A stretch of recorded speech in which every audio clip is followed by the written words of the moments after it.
आज मैं बनाने जा रही हूँ गर्मा गर्म पूरी और बहुत ही खस्ता, बहुत ही सॉफ्ट बनने वाली है, जिसे आप हलवे के साथ और जो है छोलों की तरकारी के साथ खा सकते हैं। बहुत मज़े की बनने वाली है, बहुत सॉफ्ट है। तो चले जी हम जल्दी से बनाना सीखते हैं।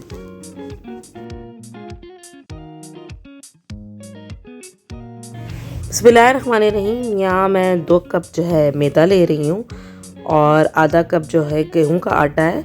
चाहे तो आप अशरफी आटा ले सकते हैं सफ़ेद, चाहे तो गेहूं का लाल आटा भी। लेकिन जो है इसकी जो क्वांटिटी है इतनी ही रहेंगी। अगर 2 कप मैदा है तो आधा कप हमारा होगा, और अगर 4 कप है तो 1 कप होगा। अच्छा जी, मैंने 1 टीस्पून जो नमक डाला है और 1 टेबल स्पून इसमें घी डाल रही हूँ। आपकी मर्ज़ी, इसमें जो है नमक आप कम तेज़ ज़्यादा कर सकते हैं। मैंने बिल्कुल मुनासिब लिया और इसको अच्छे से मैं गूंद लूँगी।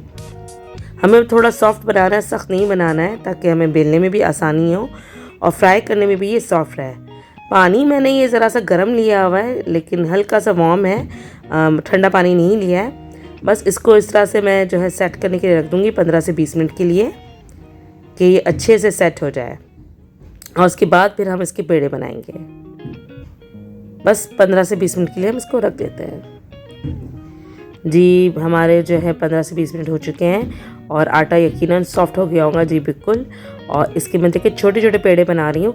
आप चाहे आपकी कढ़ाई अगर बड़ी है तो आप बड़े बना लें। यहाँ पे मैं छोटे बना रही हूँ, मेरी छोटी कढ़ाई है, तो आपको जैसी ये सहूलत हो। अगर ये रजब का महीना है तो आप इसमें खीर पूरी में भी ये बना सकते हैं। ये बहुत सॉफ्ट बनने वाली है, और आप इसको जितना जो है वो फ्राई करेंगे ज़्यादा तो वो कड़क बन जाएंगी। लेकिन हमें ज़्यादा जो है कड़क नहीं चाहिए। हमें फ्राई करते वक्त हम इस चीज़ का ध्यान रखेंगे कि ये सॉफ्ट बने। नीम गर्म पानी लेने से ये होता है कि ये सॉफ्ट बनती है, बहुत अच्छे से आटा हमारा सॉफ्ट हो जाता है। बस इसको मैं हल्का सा बेल रही हूँ। आप चाहे तो पूरी बेल के आप इसको फ्राई कर सकते हैं, या फिर हाथ की मदद से इसको जो है बिल्कुल हाथों की मदद से हम बड़ी चपाती कर सकते हैं।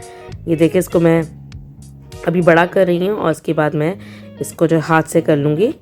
आप चाहे तो है ना बेल के भी कर सकते हैं, लेकिन ये सॉफ्ट है तो ये खुद ब खुद बड़ी होती चली जाएंगी। अब देखिए, ये इसको मैं इस तरह से फ्राई कर रही हूँ। अच्छा, हाथों से बेलने का ये भी होता है कि हम बार बार बेलन से बेलते हैं तो सूखे आटे की हमें ज़रूरत पड़ती है, जिससे ये बहुत ड्राई बनती है। अब ये बहुत सॉफ्ट बनेंगी।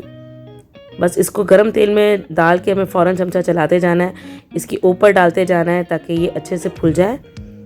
इसको देखिए, हमें बहुत ज़्यादा तेज़ नहीं करना है, नहीं तो ये जो है ना बाहर निकलने के बाद सूख कर ये कड़क हो जाएगी।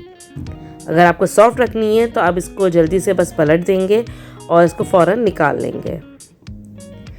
देखिए, बस हमारी हो गई है, बहुत टाइम नहीं लगा इसको, और इसको हम बाहर निकाल लेते हैं। इसी तरह से हम दूसरी भी कर लेंगे। ये देखिए, मैं अब दूसरी भी डाल रही हूँ। ये भी देखिए, इस तरह से चलाते जाना है, इसको चारों तरफ से घुमाते घुमाते ताकि अच्छे से फूल जाए, और इसके बाद हम इसको पलट देंगे। ये समझे हमारे 30 सेकंड में ही ये पक जानी चाहिए, हमारी फ्राई हो जानी चाहिए। बस देखिए, ये 1 मिनट के अंदर ही हमारे दोनों तरफ से हो जाएगी, और इसको बस हम इसी तरह से निकाल लेंगे। हम ज़्यादा करने जाएंगे तो ये लाल हो जाएंगी और ये कड़क हो जाएगी। इस चीज़ का बार बार ध्यान रखिएगा कि आपको अगर सॉफ्ट चाहिए।